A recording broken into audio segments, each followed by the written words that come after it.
Yes, guys, what's going on? Welcome to United Daily Live. I am AdamMcKola. We are back again. It is Thursday night, Thursday the 30th of July, and we're here yet again to bring you the latest Manchester United news, transfer headlines and rumours and all that good stuff. And today, the Portuguese press, or the Portuguese national broadcaster, RTP, have sent Twitter into meltdown. They've got Raul Jimenez trending because there are rumours that he is set to join Manchester United. Now we'll be looking at these rumours which link Wolves' Raul Jimenez with a move to Manchester United and lines up their potential replacement as well. This is how far these rumours have gone. They've also lined up Wolves' potential replacement in Braga's Paulinho. Now, these reports had come around before, but people hadn't made much of them. We'd heard that Wolves were close to meeting the release clause, I believe, for Braga's Paulinho, who's enjoyed a good season over there in Portugal. And then we heard Raul Jimenez was potentially linked with a move to Manchester United, but we never heard anything as concrete as this until today. So we'll be looking at those reports from RTP over in Portugal in relation to Raul Jimenez. Now the British press, on the other hand, I have to warn you, have pretty much rubbished these articles and these news stories in relation to Raul Jimenez. So have that, take that in mind as well. Because, surely if Raul Jimenez was set for a move to Man United, the British press, they would be all over it too. So we'll have to do a little bit of digging on this one and see why this one has come out. But the state broadcaster releasing this news, it's like BBC releasing it in England. The RTP have no reason to publish transfer rumours and gossip and things like that. Now it'd be interesting what context this was reported from RTP. It'd be interesting to know that, but the context doesn't matter.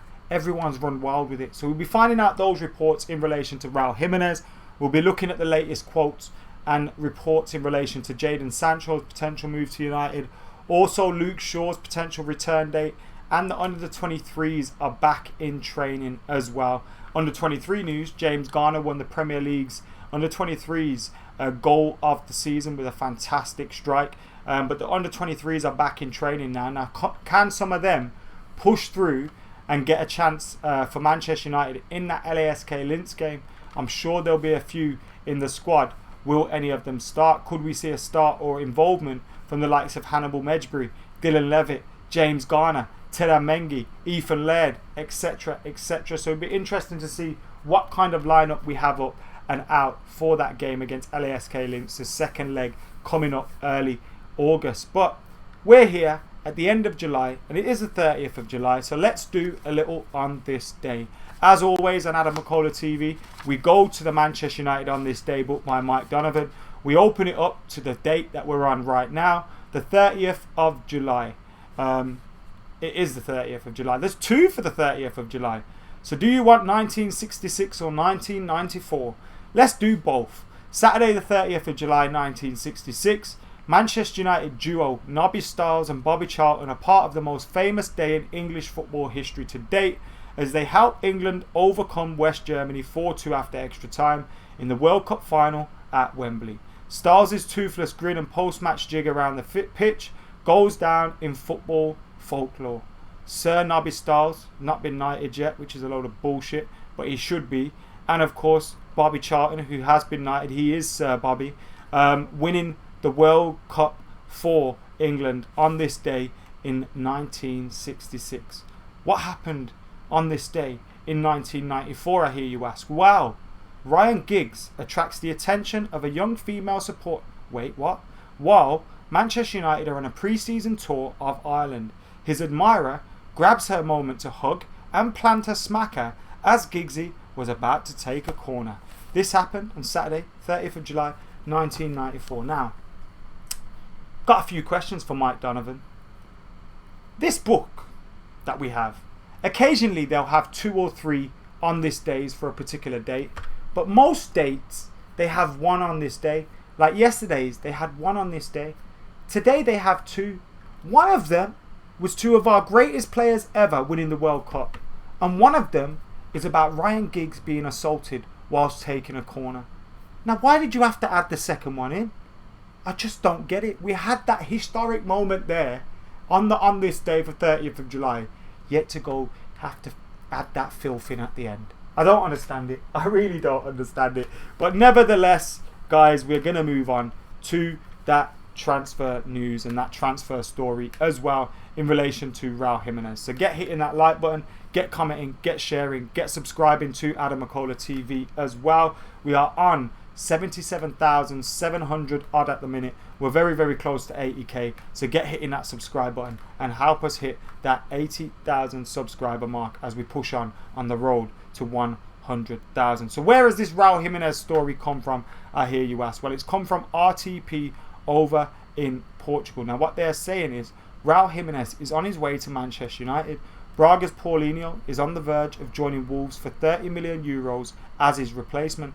Now this come from Sport Witness, who reported on this article in relation to Raul Jimenez to Manchester United. So we're looking at this and they're saying it's imminent. He's on his way. They're not skipping a step. They're not stuttering on this one. They're not saying rumoured. They're not saying gossip. They're not saying linked to. They're not saying possible. They're not saying there's going to be a bid. They're not saying there's possibly going to be a bid. They're not saying there's been a bid not bad.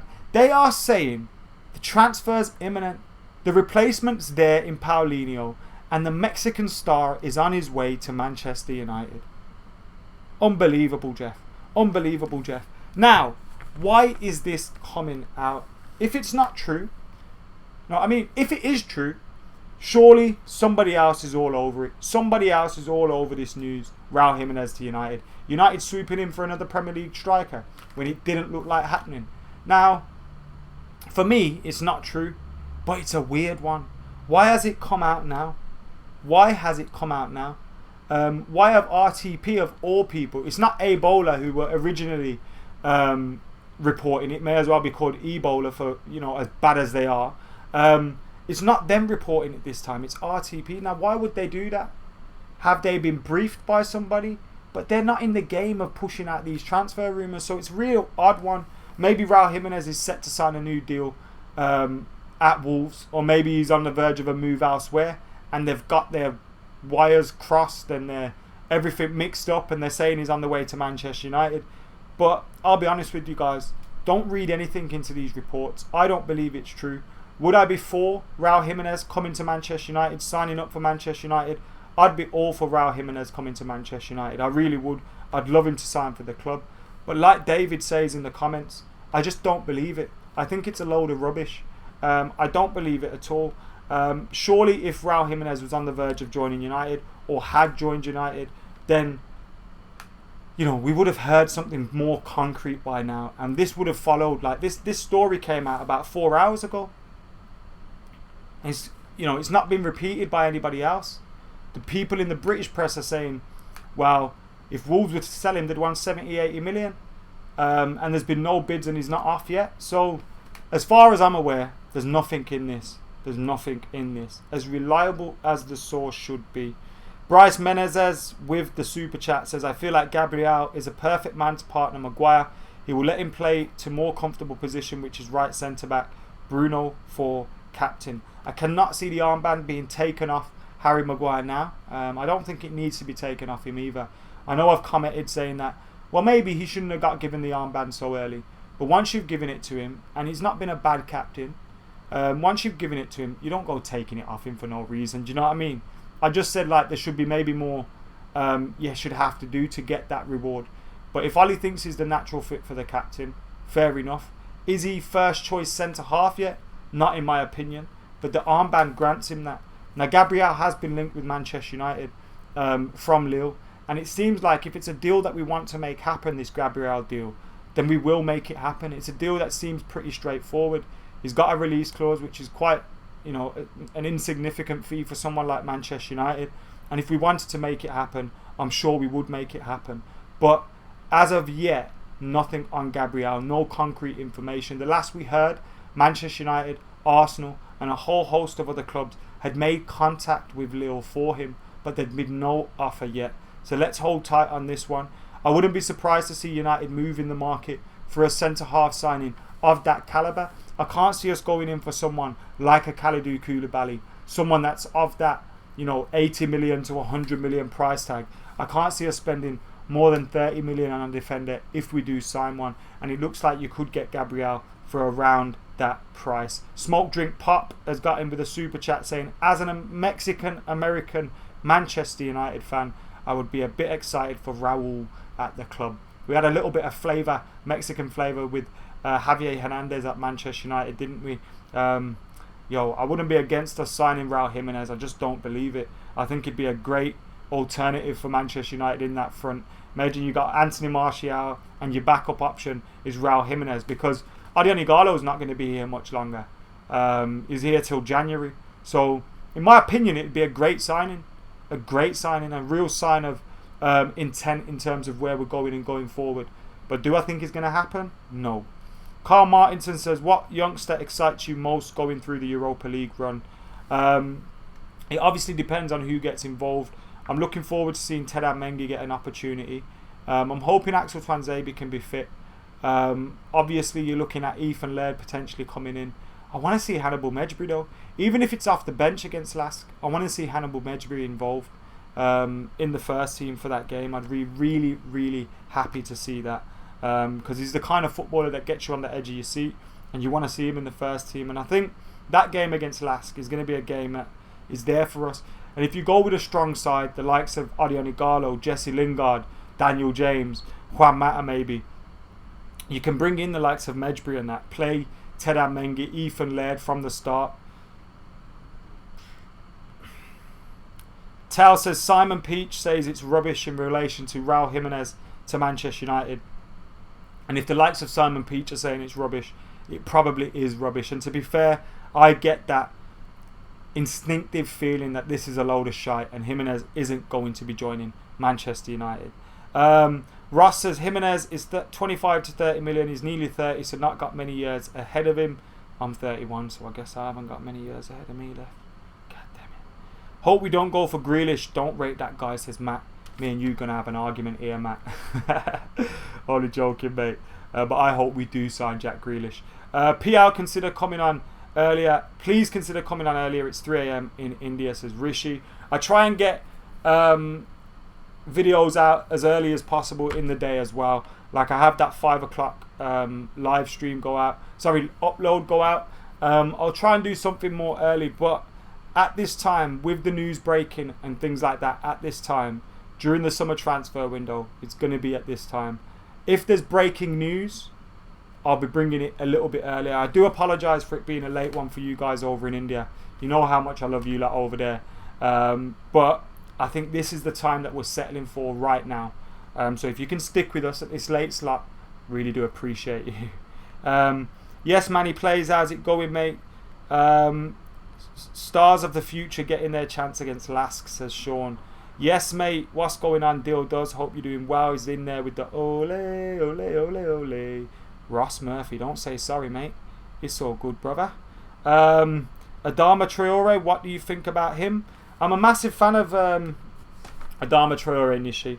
Do I think we should be targeting him and trying to sign him? Not in my opinion. I think we should be looking to go full steam ahead for Jadon Sancho. Now, if in some crazy world you sign Jadon Sancho, but you end up selling like a fucking Daniel James and Tahith Chong goes out on loan and you need more width, Adama Traore would be a great signing, but not for me, not as your plan A. I don't think Adama Traore is the man for me in terms of being our plan A. Martial's going to score 25 in the league next season, says Josh. We had the 10 reasons why I think Anthony Martial is player of the year, which was uploaded a little bit earlier on today. You guys can go and check that out after we're finished here if you haven't seen it yet. We've got over 650 people watching right now. Can you get hitting that like button? Comment, share, subscribe. Join if you can too. Get your super chat in like the other fellas have got in as well. Dark and Devious says yes. Big up the Indian viewers. Big up the Indian viewers. Big up the viewers from England, Australia, India, Japan, America, Canada. We have them all over the place. England, Wales, Ireland, obviously, Scotland. We've got loads of Reds in there. I very rarely have French or German or Belgian or that kind of side of Europe. But we definitely have Scandinavians, a lot of Scandinavians in the house. So if you are from France and Germany and those kind of places, let me know. we see a lot of Americans and Australians and Irish and English and Indians and, you know, Pakistani, Bangladeshi as well in here. But let me know where else you guys are from. Kyle Martinson, the absolute legend, with a $20 super chat, didn't even say anything. What a guy, Kyle. Rooney's right testicles back in the house as well. Carlos Daly really thinks we need a CDM. Ilya United says, from Turkey. Yes, mate, how you doing? Prince Varghese is back in the house from USA. We got PG Trim from Norway. Love from Nepal. Denmark's in the house. Kenya's in the house. Shout out my African Reds as well. Loads of African Reds getting involved. How could I forget them? How could I forget South Africa, Reza? Sam Wangerman watching from Texas. Ijol Shan watching from India. Raymond watching from Nepal. Kenya, says Clinton. USA, big ups. Nigeria, says Alawafumbi. Yes, mate, how you doing? Joe says, who would you sign from the relegated sides? I was about to say Jack Grealish. He didn't get relegated in the end, did he? None of them. They all got relegated. I maybe would have gone for, say, someone like a Nathan Ake, potentially, but I wasn't wholeheartedly really interested in him. I'd rather see Axel Twanzebe be given an opportunity. We got Mauritius in the house as well. Trinidad and Tobago, Mars. Loads of people in the house. Thank you very much for joining. Boring London, someone says. Ross Murphy says UK. Thank you very much, guys. Anyway, United are briefing the press that we will take our time on Jadon Sancho. Yes, that's what we're doing at this moment in time. There's been quotes from Dortmund's sporting director who said, Jadon is an outstanding footballer, thanks to United Report for getting these together from Bild. He said, Jadon is an outstanding footballer. With his age, he has a quota of goal participations that I have never seen before. I would be glad if he stayed with us this season, and he also has a contract. Now, they're going to say that, aren't they? But we know they're up for it. Also in that report, Bild say Manchester United want to take their time for Jadon Sancho to explore whether the threshold at Borussia Dortmund is really 120 million euros even during the coronavirus pandemic. So what Bild are saying is Manchester United are prepared to buy their time to see if they can get that price down. And we all felt, you know, that may be the case. This may drag on for a little bit longer with Manchester United negotiating with Borussia Dortmund. So strap on your seatbelts, guys. Sit in and get ready for this to be a roller coaster ride. Memphis Depay has been brought into the conversation for Borussia Dortmund as a Jadon Sancho replacement, say Bild as well. Again, thank you to United Report for getting these quotes together. Bild obviously going with the Depay angle. Could a former Manchester United 7 be replacing our next number 7 at his former club, Dortmund? Who knows? But it looks like that is a possibility at the moment, according to Bild. David from Wexford in Ireland with the super chat. Thank you very much, and shout out to you and the Reds from over in Ireland as well. Jimenez is a baller, says Philip, with a little bit in there. Sam Wangerman says Declan Rice isn't much different from Scott McSauce. And whilst I think they're very similar levels of player, I do think Declan Rice is more suited to maybe the Nemanja Matic role, whereas you know, McTominay is probably more of a box-to-box midfielder. He'll probably chip in with a few more goals and assists for you, and you know, contribute in the final, you know, the middle and final thirds a little bit more. Whereas I think your man Declan Rice, whilst I don't think United should go heavy for him in the summer, your man Declan Rice is a little bit better defensively, I think. But again, when you've got someone like McSauce, I don't see the point in overly investing in someone of the level of, say, a Declan Rice. It just doesn't make sense to me at all. Look at the latest Instagram picture from Rashford, says Total Soul. I have seen the latest Instagram pictures from Rashford and Jadon Sancho, the tweets as well. It looks like a campaign by Nike, but they know what they're doing. They've put a picture of those two together, saying that they're on the same team, we can't be beaten, and all that kind of stuff. Now, it does look like it's a tweet in relation to some sort of campaign against racism or something like that, but everyone's going mad. I think Nike, I think Jadon, I think Marcus, they know what they're doing. They're getting that hashtag engagement up, and they're all playing the game, but hopefully it'll all be done very, very soon in the next couple of weeks. We just have to relax. I think this deal will get done, ladies and gentlemen. We've also got an update on Luke Shaw's fitness as well and his potential return to the team. This return is believed to be Mike McGraw of the Daily Telegraph has been saying, should his recovery go to plan, Luke Shaw could return to Manchester United training for the start of the 2021 season. He has ligament damage in his ankle now. Obviously, not the kind of injury you want to see Luke Shaw picking up. It came at a time as well where I think he enjoyed his best run of form in this campaign and probably his best run of form in the last couple of years. I know he got Player of the Year last year, but I think that was a little bit of a dodgy one to me. This year, I think he's been better, and he definitely got better as we improved after the coronavirus break.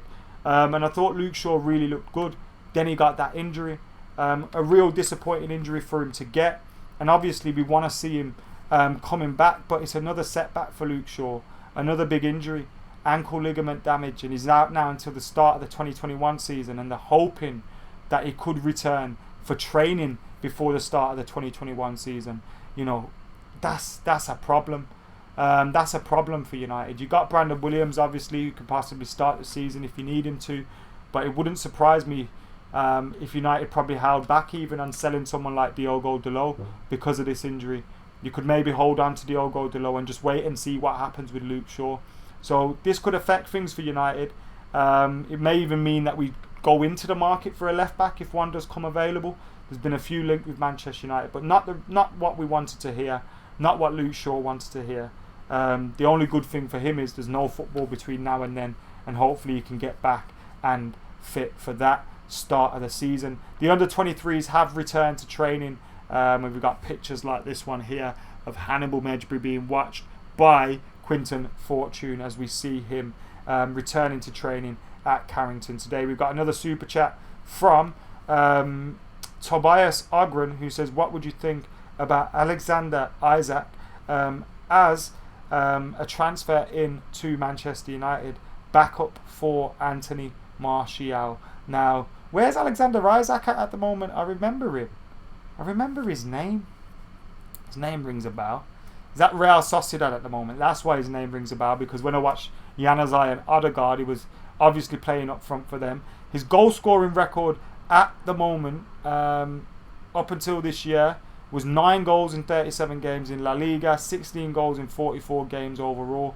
He's obviously still a young lad at 20 years old, but he's been around the block a little bit, hasn't he? Borussia Dortmund, Real Sociedad, obviously came from AIK and Allsvenskan, Allsvenskan, actually, what am I talking about? The Swedish league. And obviously, I don't think he's going to be signing for United. I don't fancy him personally, but there you go. That's my opinion on him. Odegaard could be available though. Talking about Real Sociedad, now I'd probably take Martin Odegaard, you know, if you could get him in on a cheeky deal. Apparently Real Madrid might be looking to sell him. I'd definitely take Martin Odegaard at Manchester United if you could get him on a cheap deal. You know, get rid of Andreas Pereira, bring in Martin Odegaard. Nice bit of business. Keep your comments, keep your super chats, get your subscription on, get your liking on this video as well. Almost 1,000 people watching, 210 likes. We can do better than that. We can hit 500 likes. I know we can. And what are we on at the minute, subscribers? Can we hit all the 7s? Because we were like, at the moment, we're on 77,755. We need 22 more subscribers to hit 77,777. All the 7s. Can we do it on this stream before we finish in around 6 minutes? Get subscribing. Ruvez is in the house. Thank you for joining us, Ruvez. Hope you're doing well. Kante, perfect to take over the Matic role, says Jordan, who's a South African. Hope you're doing well, mate. I'd love to see Kante in a Manchester United shirt. I think that ship has sailed. We should have got him when he left Leicester City. It would have been the perfect component in there alongside Paul Pogba and Bruno Fernandes. But we're not getting him, so let's move on from that one. It'd be great to see Hannibal kill it against Lascaux, dark and devious. Price's in the house. Hope you're doing well, Pricey. Thoughts on Todd Cantwell, says Josh. Actually, someone asked me earlier, who would you take from the teams that are going down? Todd Cantwell's a possibility. You know, if you got rid of Mata and Pereira and all that and you didn't get Jack Grealish in the end, Todd Cantwell would be a decent signing if you could pick him up for 15, 20, 30 million. Who knows? I reckon you could get him at a decent value right about now with Norwich going down. That's the only problem about Villa staying up. They want to ask stupid money for Jack Grealish. I really want Jack Grealish at Manchester United. What's the latest on Jack Grealish, I hear you add? While we've still got 5 minutes left of this show, let's have a look for Jack Grealish right about now, my funk soul brothers. And we are looking at his cryptic message. He posted a picture of him doing that on Instagram. He probably heard the Arsenal rumours and thought, fuck that, I am not interested in going to Arsenal. His agent was saying, Jack Grealish, Arsenal are interested in you. And he simply did this on Instagram. He wants to join Manchester United, Jack Grealish does. And it looks like Manchester United have put the ball in Jack Grealish's court. We've stepped back and said, we ain't paying £80 million for you. We've just paid less than £50 million for Bruno Fernandes, £60 million with add-ons. Now, that kind of deal for Jack Grealish, decent deal. But £80 million, not a decent deal. We don't want to be going in the market at £80 million. So, United have pulled back. Now, that pressure is on Jack Grealish to make his mind up. You've got to make your mind up. You've probably got to force this move, push through and try and get Aston Villa to lower that price so you can make your dream move to Man United. We know he's a fan of Man United. Make it happen. Prashant in the comments with a super chat says, who are we going to bring in to replace Nemanja Matic? Seems harder than centre-back right-wing striker. I don't think Saul is going to happen. Partey unlikely. Who else? It's a good question, Prashant. And I was discussing this earlier. I was thinking to myself, I wonder who Ollie's lining up, because he does seem to think ahead of these things, doesn't he? And he must have a plan. So he must have thought, right, this summer we'll get our right winger spot sorted. We'll maybe bring in a little bit of creativity if Mata and Lingard and Pereira leave or whatever. We'll get someone in there to solidify those centre-half positions. If, you know, we're going to get rid of Smalling, Rojo, make their deals permanent. Bring in a deal for Phil Jones possibly. Bring in another centre-half. So you'd probably think, that's my business done for now. Let's deal with a holding midfielder next time around. So we've got to hope that can happen. Seen a little bit of madness going on over there. But we've got to hope then that we've got that lined up. Sorry, I forgot what I was talking about because I got distracted by that. Now I know what I'm talking about. We're talking about Nemanja Matic. We're talking about his replacement. So United are going to be targeting these, and it looks like he's maybe thought, all right, in the next 12 months, 18 months, I'm going to look to replace Nemanja Matic. Now, who's going to come in for that? Could we replace him from within the squad? Maybe he's thinking McTominay and Fred deserve a little bit more time to justify themselves. There's someone like a Wilfred Ndidi in the Premier League that you could potentially go in for. Thomas Partey's got a release clause of around 50 million euros. But like you say, I can't see Thomas Partey happening. So we just need to see how things lie in around 12 months' time. What happens with the youth players that get given an opportunity? Does James Garner do well on loan? And Ollie thinks, no, let's bring him in like in kind of a Carrick role rather than a Matic role, someone sitting there. So the landscape could change. I'd like to see Thomas Partey brought in though. Darmic Dave with a super chat says, would love to see a Paddock kick-off mega watch-along at some point, maybe for United Liverpool Chelsea game. Like I said, all Brian has to do is give us a shout. It's as simple as that. H-Bomb's got it right in the comments. Shout out you. Georgie, they call him the Belfast boy. Yes, David, I know I got the rhythm of that song all wrong, but what a legend Georgie Best is. Anyway, guys, thank you for tuning in to AdamMcKola TV. This has been United Daily Live, and we have had over 1,000 people tuned in today, and this has probably been the biggest United Daily Live stream of the summer so far. Now, we're very early doors into it. So what I want to tell you guys that have joined us for the first time here is get subscribing, get hitting that notification button, and get liking the video. We are live every single day with the latest Manchester United news. We'll be live when news breaks as well. We'll have reviews, previews, top 10s, top 5s, 10 reasons why, all those kind of things. 10 things Ollie must fix, 10 things Ollie has fixed. We got more of them coming up. So we got loads of content coming up for you guys. So make sure you are keeping it locked to AdamMcKola TV because it is the place to be. Anyway, guys, my voice is going. I need a drink. I'm going to head out of here now. But thank you for tuning in. Make sure you're keeping it locked. Like I said, if you're new, subscribe, stick around, And to you guys that have been here for the whole time, love you lot, you're legends. See you in a bit. Bye.